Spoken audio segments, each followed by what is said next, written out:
All right. Hello and welcome everyone to our next ClearAngel Live.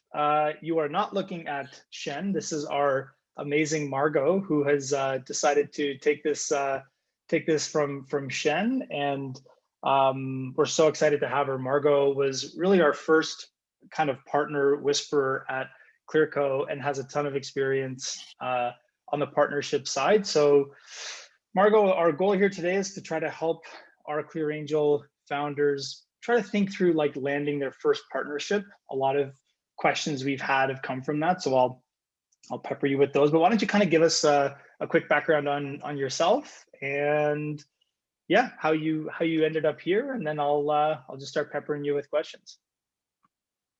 Yeah, thank you. And thanks for all those kind words.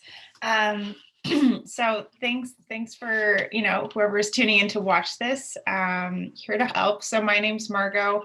My background is previously before Clearco, I was at an e-commerce agency. So I was both on the account management and the new business side, scoping and recommending different platform integrations and marketing proposals to basically build out companies' holistic e-commerce strategy. So I worked really closely with the sales folks at Shopify Plus, at Magento, at another platform called Work Area. And so I got to a really good sense of the tech space as it pertains to how e-commerce companies grow and scale, and how all those technologies kind of fit in together and to develop a tech stack.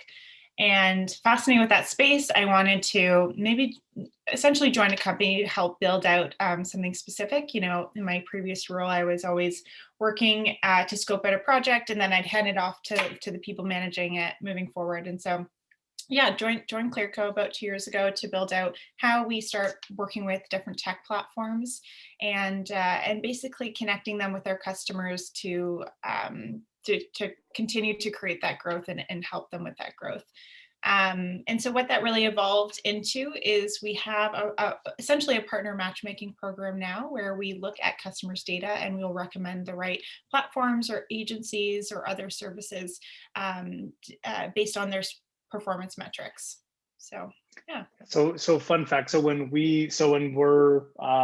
Olivier and I or Tom or whomever, whatever coach you have is creating your OKRs, whenever you see a partner recommendation, all of that is actually flowing from Margot's team and the work that Margot has done over the past few years. So we actually take that database and take those requirements and then manipulate them into your OKRs. So that's how it all kind of connects, which is awesome.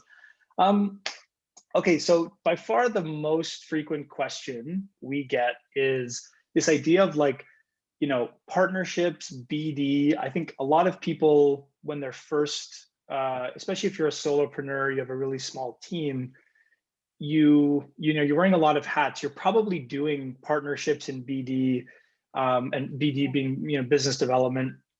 But I don't think anyone would really think about hiring a partnerships person when you're very small. So like, let's just start by kind of defining like, what does that really mean to you when you think of, for an e-commerce company, selling a product direct to consumer or wholesale, for a SaaS business who's just growing, like, what does it mean to kind of put your partnerships hat on and get into the mindset of forming relationships or building partners? Like, is it different than sales? Is it the same as sales? Like, how do you kind of, if you were coaching someone, how do you kind of put on the partnerships mental model for these earlier stage founders?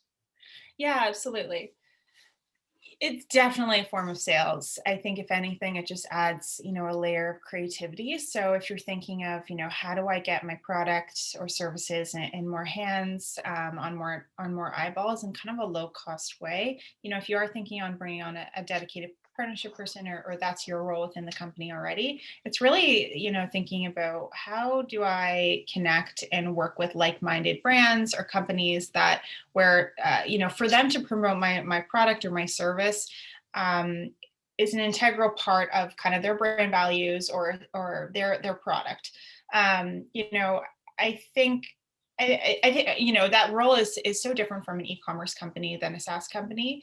I work, in my day-to-day work with a ton of SaaS companies. And in the past, I built out a lot of partner programs to figure out, how do we promote Clearco's products within, marketing platforms when it comes, or shipping platforms. When it comes to e-commerce companies, it's a much different role because you're thinking of how do I partner and work with like-minded brands to maybe, host social giveaways to, if I'm thinking of creating a wholesale channel, what are different marketplaces that I can work with? So I would say on the e-commerce side, a lot of that is probably that partnership activity might be, there's probably ways to automate it, to be perfectly honest. I would say on more of the SaaS side, it might be worth thinking about bringing on a person, or at least have, maybe a person who's already on your team dedicate half their time to really figuring out, honestly, that product market fit as it pertains to what other companies make sense to develop partnership programs with. That's interesting. So you would kind of count wholesale. It really is kind of like a prototype partner relationship where you have stores or buyers, and then Mhm. you're, obviously, we recommend our founders to use things like Fair and Tundra. Yeah. But if the person you were looking for isn't on there, you kind of would put partnerships into that same bucket. Like it doesn't have to be, someone that you're cross promoting with. It could be as easy as trying to form a relationship with a buyer or something like that. Yeah, and I always love to think of the example of the FabFitFun subscription box, if anyone is aware of them. So they're, a great subscription box catered to women. They work with a lot of female-founded brands, and they basically have this subscription box that provides full size products with a bunch of different brands. So it's an amazing exposure to marketing opportunity to just get your product and maybe in hands who wouldn't necessarily be exposed or know about your brand, right? And so I think that is such a partnership, because there's a way, in addition to having your product in those boxes, of creating co-marketing campaigns or programs with FabFitFun's audience, obviously in partnership with them. And so I almost think of, when it comes to the e-commerce side of partnerships, it's almost thinking about maybe putting somebody in that role who's managing your community and also your partnerships. Because if you're thinking of building out your brand, and creating campaigns or initiatives to enhance your brand on social platforms, let's say, because that's the majority of the way that we promote this information, that goes hand in hand with the partnerships that you develop with these like-minded brands or marketplaces or whatever the company may be. Yeah, so we had Ray on 3 or 4 weeks ago. This was it's actually Ray's partner Dan works with Margot on the partnership team, and he was telling us about kind of the sort of sampling and this kind of this strategy of kind of like you said, like getting into somebody else's e-commerce box, whether you're trying to find like a like-minded founder to team up with. So I like that. That's like a really clear example of where you would want to build a partnership with. But you mentioned other, like even like the co-marketing and stuff like that. What would you say is kind of the lowest hanging fruit for a e-commerce founder, assuming that they have tried to go the route of actually getting their product co-marketed with somebody else? What's like another easy idea that you could use kind of a partnerships toolbox to do? Is there anything you can think of that would be a good strategy that that would be accessible to most founders? Yeah.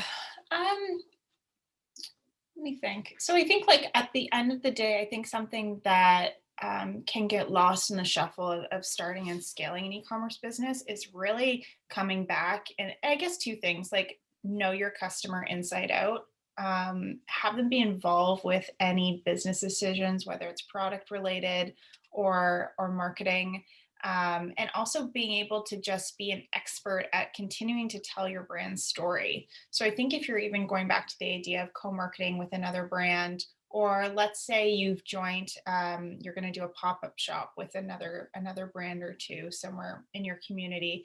It's how do you work with these like-minded brands to tell the story. So if you're in the space of creating a health product for I don't know why I'm thinking about this example, but it's a product, it's a vegan product that helps with your gut health. Maybe you've come up with this brand because you've suffered with, a disease in the past, or a loved one has, and then anyways, I'm going off a tangent here, but I think No, the but yeah, whole, like you're inspired to like you're solving your own problem, like scratching your own itch, and you've got this great product now that you've built. yeah, and it's so much more about the product, or it's so much more to the product, that you're creating awareness maybe over a certain topic, or something that you've suffered or your loved ones have suffered from in the past. You're spreading, useful information, and you're trying to make an impact at the end of the day. And so I think just everything that you should be doing from a marketing or even partnership perspective is thinking about, how do I tell this story to more people?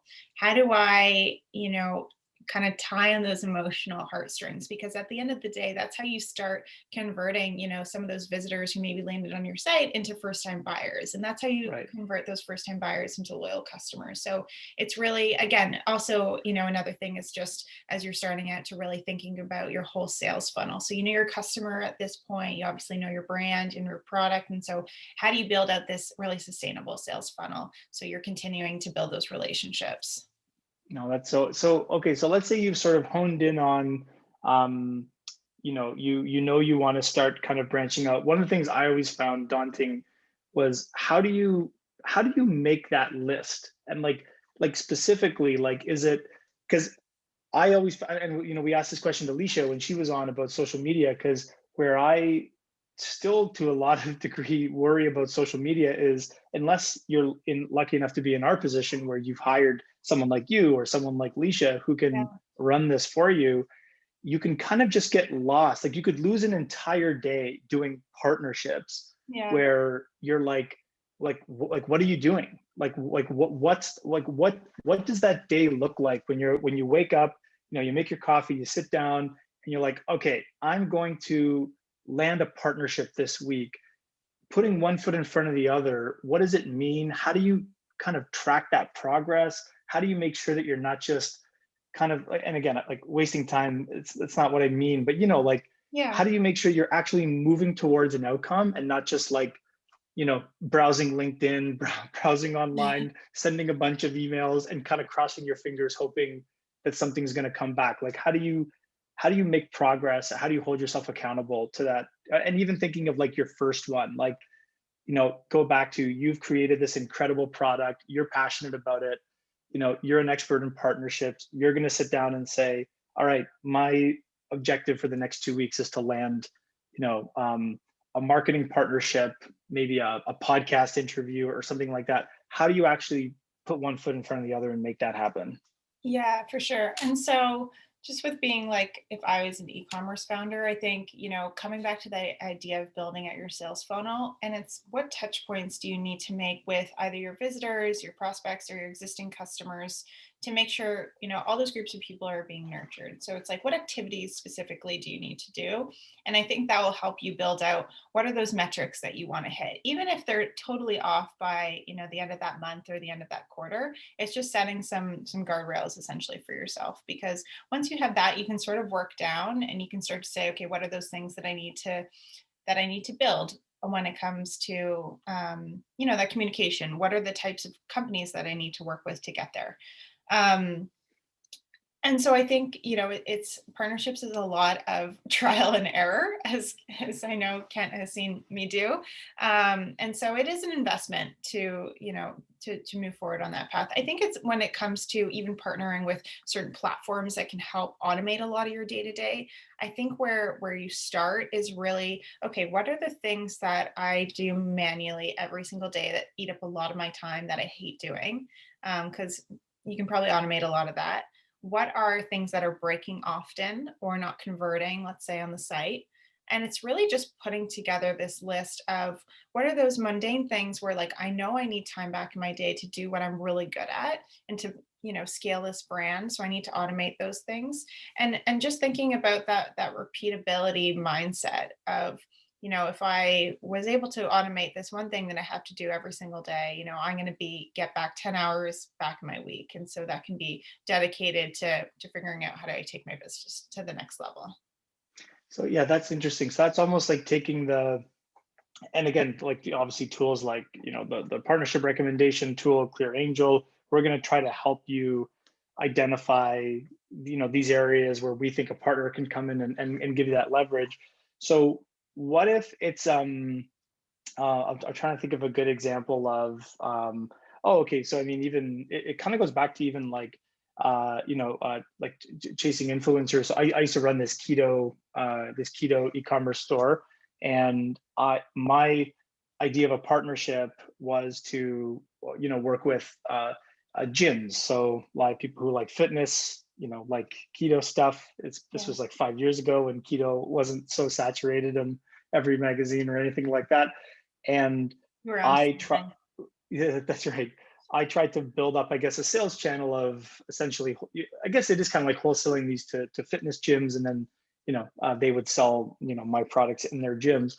Um, so let's say you've got something like that, and now you kind of have this vision, this target. And I really struggled with landing even my first one, and I basically had to beg a friend to try it, because I could never figure out the system or a playbook of like, what what am I supposed to do? Am I supposed to wake up and block 2 hours of my day and make a list of every gym in my area that I'm willing to ship to? Once I have that list, am I calling them? Am I emailing them? Am I doing both? Like, Mm. how do you sort of think about, like, if you have a partner that you're hunting, Yeah. um, how do you, or let's say it's not a specific person yet. It's kind of like a, you want to go find a partner to help our founders solve, I don't know, some supply chain problem. Let's say that's the task you've decided. How do you actually spend your time when you're, exploring there's like an infinite number of companies who could potentially solve your problem? So how Yeah. do you look at that world? How do you organize it? How do you score it? How do you decide, do you block off 8 hours of your day? Do you do it an hour at a time? Like kind of getting to the nitty gritty, like how do you actually push the ball forward on you closing a net new partnership for yourself, Yeah. or for ClearBank, or for Clearco? Yeah. Sorry, So, I still getting mean, used to it. especially when I joined the company a couple years ago and we're less well known, it was a ton of outbound sales. It was a ton of, that sounds nice. And I think it's interesting in the world of partnerships where, a little bit different from if you're making a cold call and you're in a traditional sales role and you're cold calling somebody. People aren't as direct where they won't just say, no, this really isn't a fit for me at this time. They'll just say, okay, yeah, that sounds good, and kind of maybe never get back to you, or at least that's Right. my experience. And so I think it's one, really understanding their business model and what's important to them. And so, for this kind of partner recommendation tool that we've built, we know that the main value prop for these partners is, and the people that I work with at these partner companies, they want new business. They are measured on the leads that they get from their partners. And so we know that. And so, I mean, it's a great value prop in the sense that, we're building this tool specifically to send these qualified leads to our partners. But I think as you're building out, you're going after these partners on your list, it's how do I make sure I'm super clear with the value that I'm going to bring to them? Obviously, that's going to be mutually beneficial. That's why you're reaching out in the first place. And I think honestly, as you start to have a lot of these intro calls with these new potential partners, and you're going through the questions of how their business works and operationally how they could see this working, you'll start to learn so much, and you'll start to develop those questions and honestly a bit of the introductory playbook. When I started this whole recommendation program idea, there was so much that we learned as far as the information that we need to gather from the partner, the economics, negotiating that, the terms of the agreement and the contract. There's so much you learn as you go. So it's not the best answer, but I think it's just one of those things where as you have more conversations and you speak to more types of businesses, you really understand and learn how to pivot along the way. And how to sort of have those smarter conversations. And then I think one of the biggest things too, once you get a few partners on board of kind of those partners that are fit for whatever you're building out, it's really how do you build out some content to really sell through this idea to future partners. So you can start to pull how things have been successful with you and that other partner in the past, and how that would be relevant for this new partner that you're trying to pitch. So it's honestly very similar to more of a traditional sales process that way. Yeah, it's so funny how easy that is to forget too, because I'm laughing because when I joined Clearco, I was on the marketing side and Margot had just joined on the partnership side. And the running joke was that we were going to hire her help on the marketing side like every 2 weeks. And it eventually came. It just took a long time. Just took two Um, years. yeah. And I think that, but it's so true where, and again, it's like, I fell into that trap where you always, it's like when you actually get that success, it's like remembering to like put it on your homepage or to put it on their homepage or to tell your customers about it. And it's like these really basic things that it's so easy to forget. And I'm even thinking now on the ClearAngel side, like we have some incredible testimonials and case studies that are still not on our homepage. And it's so easy to just fall into the day-to-day of, one foot in front of the other, and Yeah. not realizing that if you just took the one day it would take you to go back and refresh your case studies, or just put something on your site saying, hey, like, look, we partnered with this company, and because if nothing else, it just shows that there's some life. Yeah, and That's the such a good point. why, right? Like, why did you partner with that company? Like, how is this going to improve or enhance the Right. story? Coming back to that story that you're trying to tell, I think at the end of the day, it's just always should come back to that whole idea of your why. And I was going to say something, but I lost my train of thought. No, that's okay. So I mean, obviously at Clearco and at like bigger companies, we've got like, we've got Salesforce. I think we use NetSuite. Like we've got all these expensive big tools because there's hundreds of us. We're all running around. We all have to keep organized. But Yeah. again, let's say this is you. This is your passion project. You've left Clearco. You're creating your own e-commerce company. You want to start using partnerships as a channel to build. Like, are you investing in something like Salesforce? Are you using a Google spreadsheet? Are you buying a cheaper like a customer relationship management or CRM tool? How are you navigating? Like, how are you keeping track of all of this? If you're kind of an earlier stage founder, are you buying software? Or are you just using free Yeah. tools like Google Analytics or Google Spreadsheets or Microsoft 365? Yeah, well, even now we're still using Google Sheets. We're starting to move things to Salesforce in my world, but No, I'm kidding. I'm kidding. I shouldn't share that. No. Hey, well, I'm proud of it. We are. I think that I like most companies are still using, at least parts of their business are still using Google Sheets. That means you're taking the right risk chances for sure. Yeah, and and it's honestly just because even in our program we're pivoting, we're changing so many things as we learn and as we go here, and so it just makes it a lot easier to capture that information sometimes. I think when it comes to it really depends on how you're thinking of your partner program.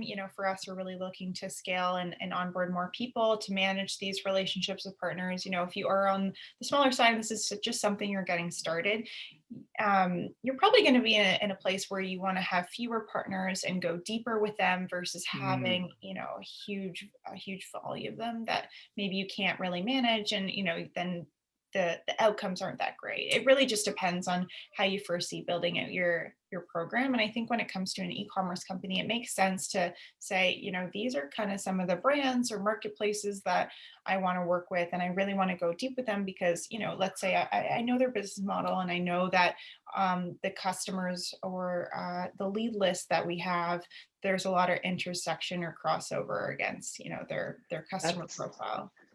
that's such a good point, and it's so easy again to.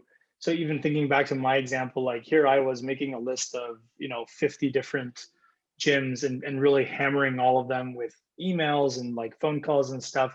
You're saying there's another world where you say, okay, let's just pick a couple of these places, some of the maybe not even necessarily the bigger ones, just the ones that really resonate, like you say, with your story, and trying to go deep with those relationships first versus trying to have this like spray and pray.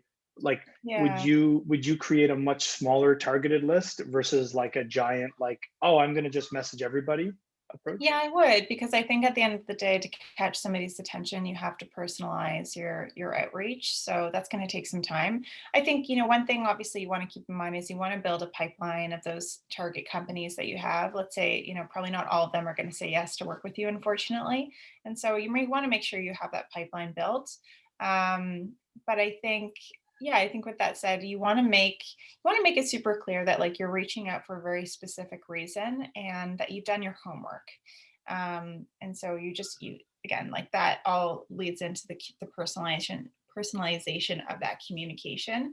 um, and I think that catches people's attention where, if you're talking to somebody on the other side in that company in a similar role, they're likely going to make time for you just because they know the pain, they know the gain. And you can even start off where we want to start, you can suggest we just want to start off like, let's do a pilot together. Let's build out, Right. a really sort of low cost, low impact, not low impact, but low touch program together. Let's maybe target 10 customers who, on either side who fit our customer profile, and build out something really cool for them. And let's just see how that resonates with customers. And you can sort of build on that. And if that's successful, you can hopefully start to build on that partnership and do more together. Like that's definitely an approach that we take often when we are working with a new partner. And everyone, you want to walk before you run. If you're going on a first date, you don't kiss a person on the first date always, but so it's sort of that same mentality with partnerships. Right. No, and that's so true. And it's like, okay, but I think it's also hard to do in practice though. So talk more about this pipeline idea, because something that where I know more about on the SEO side, on the search engine optimization side, there's this rule that you basically every week you have to try to get a link or get like a backlink, Right. and it's almost like a discipline. It's less about like um, it's almost like I'm trying to think of there's so many analogies we could use, but it's like if you're exercising, you're not just gonna exercise all in one day and lose a bunch Right. of weight. Like you have to do this every day, and then all of a sudden you wake up in 6 months and you're like, oh, I look pretty good. Um, and but if you don't do that consistent work, you'll never get there. And it Yeah. sounds like you have this, like when you said pipeline, like is this something that you're moving the ball forward? Is it every day? Is it every week? Are you setting a calendar reminder saying like, so again, put yourself in, you're not doing partnerships full time. You're dealing with your suppliers, your supply chain, you're hiring, you're doing 500 different things. Is it like, oh, I'm going to on Sunday block this 1 hour every week to make sure that I'm sitting at my desk sending these personalized outreaches, following up on the people that I've already sent outreaches to, adding new people into that funnel? Is it Mm. more just like ad hoc, like when inspiration hits you? Like how would you approach it from that discipline perspective? Yeah, no, it's good. It's a great question. And I would almost think of it as, let's take a step back and look at my business. Let's look at the problems or the challenges that I'm trying to fix right now, the things that are broken, because we know that that happens every day. Let's look at where I want to be in 3 months, 6 months, 9 months, and obviously those goals can change as you go as well. And once you start to put that list together, I think then that's where you probably say, okay, these partnerships, whether it's you're partnering with a platform to help automate or fix one of those things that are broken, whether it's, you're using a shipping aggregate platform to help you find cheaper shipping labels. I think that's where you start to plug in where partnerships make sense. So it doesn't always have to be like, I need a dedicated person and I need to source these 5 partnerships every week. I think you just start to figure out, from, if I'm thinking of scaling, building repeatable processes so that I can scale and hit my growth goals. What are those things that I have to do? And what are the companies that can help me get there? So I think also when you're just thinking of building out your tech stack for wherever you are, if you're just starting out or if you're, doing $10 million a year, it's very overwhelming as far as all the platforms that are available to you. That's sort of why we built our recommendation tool. But there's so many amazing options for small businesses, like just back to your influencer story that you're sharing. There's a wonderful company that we're connected with, TrueFan, and they are basically a CRM to figure out which micro and macro influencers that you should be partnering with. And so I think, yeah, so I'll pause there. I'm just saying, I think there's so many platforms, even if you're just starting out, that you can lean onto to access a lot more data to inform those decisions. And then you just start to put that list together of sort of what are those things that you want to fix when you're thinking about repeatability. Gotcha. No, that's so good. And then, so let's say, this is something that I certainly have experienced. I still experience it. And the poor people who try to get into my inbox have definitely experienced it from me, where, they, you just know that this is a perfect partnership. So, going back to your, like your vegan gut health product that you're going to go, start after this, there's like this incredible, dietitian, or this like, functional medicine wellness center right down the street from you. And you just know that this is like a match made in heaven. You Right. can see the future, that their customers are going to benefit, your customers are going to benefit, and they're not answering your emails. They're not answering your LinkedIn's. They're not answering the phone. Your personalization it's great, but it's just not like they're either so busy that they haven't seen it, they're ignoring it, they want to get back to you, but they don't have time to get back to you, or worse, like you said, they give you that kind of the kind of worst possible case where they say, oh, this looks really interesting. Yeah, I'd love to do something, but there's no commitment. And then it's like, so are we doing this? Are we not doing this? Like, how do you, when you just in your bones know that this is the right partnership, how do you continue to will that into existence when the other side is just not reciprocating? Do you drop it? Are there like, tips or hacks? Like, how have you dealt with that in the past? Yeah. So I think there's a couple of things. Like, I think at the end of the day, it's just about getting creative. So if this is something that is going to drive value and it's worth investing your time into, get creative, write them a handwritten letter. If they have an Instagram or a social profile that they're active on, maybe post a story that's promoting their services or their products, and maybe doing things to help grow their own subscriber list.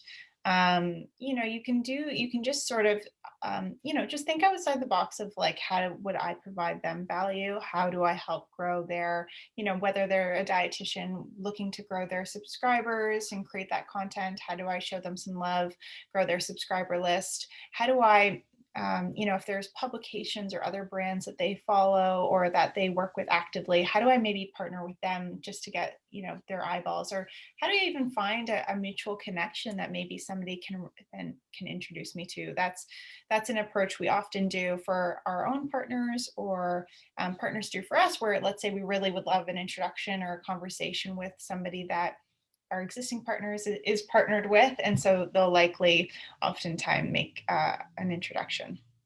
Gotcha. Yeah, and like, is there any? Can you think of like a like, is it like, have you ever heard a story of like someone doing something great? Like, is there like something you can think of that's like kind of the most out of the box thing you've ever heard someone do to try to get somebody's attention from a partner standpoint?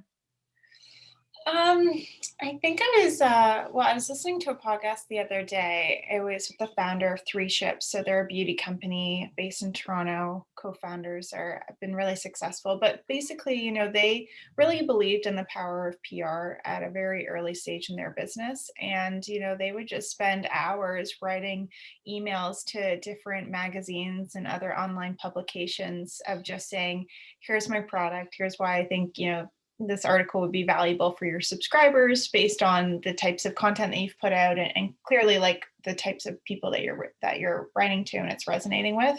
And they just did so many cold outreach emails, and that was their PR strategy. And they got into Elle magazine and some exposure into Vogue and things like that. And so I think it's just people sort of forget the power of just investing that time and reaching out.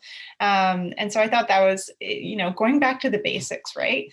Be like, I can't afford a PR agency. I'm just going to kind of hack this together myself. And so I think you'll be surprised like what you can build from that. Oh, that's cool. The one I always think of is, I think this is, I don't think I'm making this up. Well, I'll have to Google it to make sure. Another Canadian, Margot and I are both, we're from Toronto, so another Canadian story, but there was a student who couldn't afford university. So he just found the 100 richest people in Canada and would just I think he wrote them a letter once a month or something like that. It basically just said, hey, I'm a really smart, ambitious person. I really want to go to school. I can't afford it. Would you be able to loan me the money, to go to school? And I think he did it from grade 10. So we have only 4 years of high school. So let's say 2 years. And then sure enough, Ken Thompson, who's like one of the richest people in Canada, I guess it finally got to his desk, and it was, like $24,000, and he's a billionaire. And he's like, yeah, sure, let's do it. You don't even have to pay me back. And it's one of those, like, it sounds, even just picking up on your story, like, do you kind of believe in the serendipity of partnerships? Like, this is something that I have no evidence to support, but it's just that whenever I feel compelled to, like if I see a video online or if I see something I appreciate, I try to find who wrote it, and even if I just say thank you or like, hey, that was really cool. And I think that the pessimistic way of looking at it is that you're like selfishly hoping for some reciprocity. That's not why I do it. And I don't think that's why, like, I do believe that when you put those things out there, you're just increasing the surface area of those opportunities coming back. Yeah. Like that kind of cuts against though what we were talking about before, where you're saying focus on a few things. Like, do you think it's worth like what is it about that strategy you said where they just kept on, basically they just wouldn't take no for an answer? It's kind of one of those, Hollywood stories where they just kept showing up to auditions, and they just kept sending out the script, and then, sure enough, somebody finds it. Like, do you think that's more often than not, would you recommend that strategy, or do you think that it could end in kind of tears and ruin? I would say, you have to definitely be comfortable with getting rejected. And I don't know if anyone's comfortable with that, but at least, you can pick yourself up and keep on going. I think it's all coming back to the whole concept of, is this valuable for me? Is this going to produce the outcomes that I'm looking for? Is it worth my time? And so I know it's probably hard at an early stage to really answer those questions, because the whole point is maybe you want to test those things to see if they're going to be valuable. I think in the world of partnerships, there are definitely, your community is probably a lot smaller than you think, in the sense that, there's likely, a connection maybe you have with LinkedIn or in your network, or a friend of a friend that can make an introduction. And I think, as you start to build those partnerships and those relationships, going back to that case study idea, it's so funny because in this space, it's all about just kind of name dropping other partners that you work with, and just almost building that validity and that trust. I did that today where we're pitching a new product. It's, in a very MVP stage, and I was pitching it to a partner who has tens of thousands of customers. And I was saying, oh yeah, this other partner actually just signed the contract for it. And they're not competitors by any means, but they do work together, and they're well known in the space. And it's, I'm not somebody who likes to name drop in my personal life or anything like that. But it's just almost like adding the tidbit of like, this is legit. People are getting value from it. I didn't just know, and just creating that trust and the validity in that product market fit. Yeah, it's so true. And I think, isn't it like so many founders are hesitant, I think, to almost like ask for like, I think of Michelle and Andrew, our CEO and president, co-founders of Clearco, are really kind of shameless in they always ask for help and they ask for favors. And they, when you talk to them, they have, they have dozens of stories of, oh, we were in this pinch and I just picked up the phone, and, and again, they're, blessed to have big networks and stuff like that. But a lot of it is because they, they, like you said, they were depositing into other people's accounts along the way too. Yeah. And it's like, it's so true. All you need is that one, even if you have to,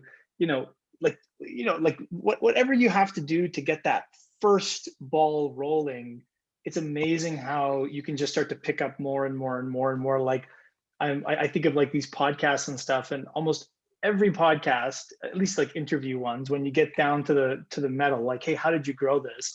It's like, oh, well, a friend of a friend of a friend knew this quasi-famous person. I had that person on.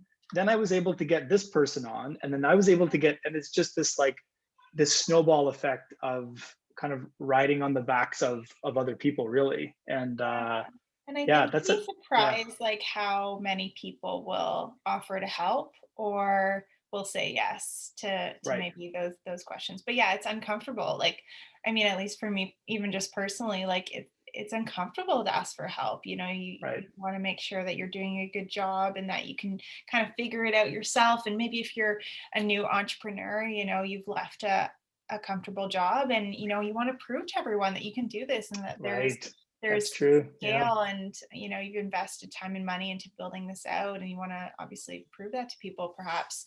And so, yeah, I think to your point, it's such a great quality to be able to be comfortable to ask for help. And again, like, I think people will be pretty happy to help it usually. Yeah, no, so true. Well, Margot, we've taken enough of your time. Do you have any closing thoughts for us on the world of partnerships? Oh man, I think we covered a lot of cool topics. So, I mean, obviously, if anyone has any questions, my email is Margot@Clearco. Or what's our new email? Margot@Clear.co. Yeah, Clear.co. I know it's so hard to. Hey, actually, would you be willing to share, like, not now? We'll follow up with you. We'll put it in the show notes. Would you be willing to share like a really good template of an email, like that you have sent to somebody that has led to a partnership that you think would be good for our founders to have, obviously for them to kind of customize in their toolbox? Yeah, I'll try to dig through the archives to see what actually resonated with people. But yeah, I can definitely do that. Awesome. Well, hey, I really appreciate your time, as do the rest of the ClearAngel folks. So thank you very much. And we'll see you on LinkedIn. We'll see you on the other side. Thanks, everyone. Have a great Okay, rest of your thank day. you. Talk Bye. to you soon. Bye.